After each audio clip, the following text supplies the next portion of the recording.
Oh look, it's an angel. Not really. Hi guys, welcome to my shop.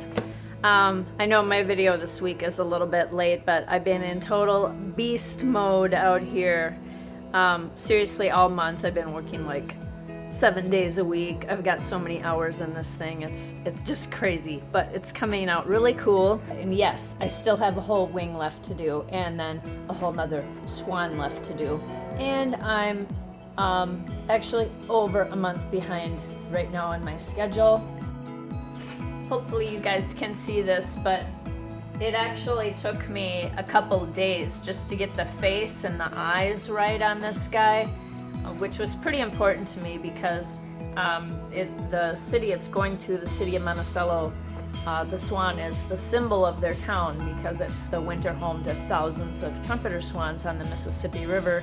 And I didn't want it to come out cutesy, but I still wanted it to be very beautiful. It's a tricky balance with animals because you're anthropomorphizing them, or hopefully that's how you pronounce that, but where you're trying to infuse them with some kind of personality or emotion you're putting onto them. And I wanted this to have sort of a fierce or proud, at least, look. And so I wanted it to look serious but still very beautiful. And it's this bird I've decided is the male of the pair, yet it's a beautiful, graceful swan. So there was sort of a tricky balance I was going for there, but I think I did get it right. The other thing that was taking me an enormously long amount of time is the wings, which that was one of the things that drew me to the project in the first place, was the layered appearance of the feathers, which I think I did a pretty good job of getting down. I kept referring back to my photo throughout. Getting the framework right really paid off.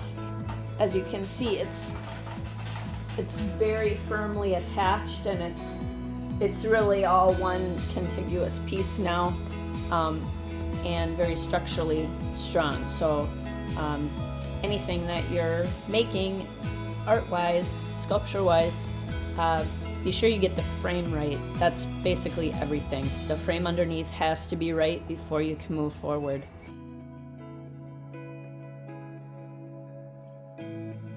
Having the framework right underneath the feathering was everything.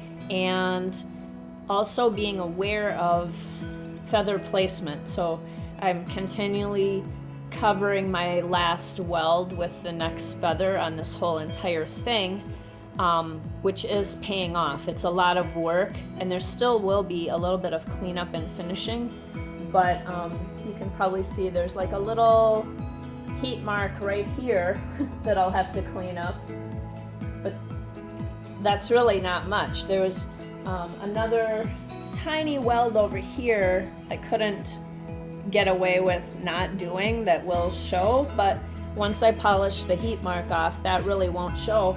And every other weld on this whole thing is covered. Here are some welds I've polished the heat marks off, and they really aren't noticeable at all, but everywhere else it's just kind of in the design of the thing to have welds covered.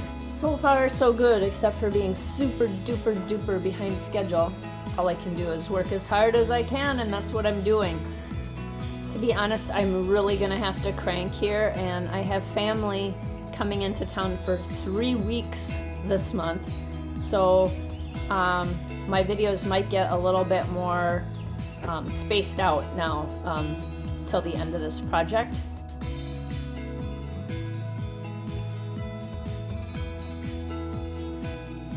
But I will be checking in every once in a while and updating you on my progress. So stay tuned, and thanks for hanging out in my shop. Bye.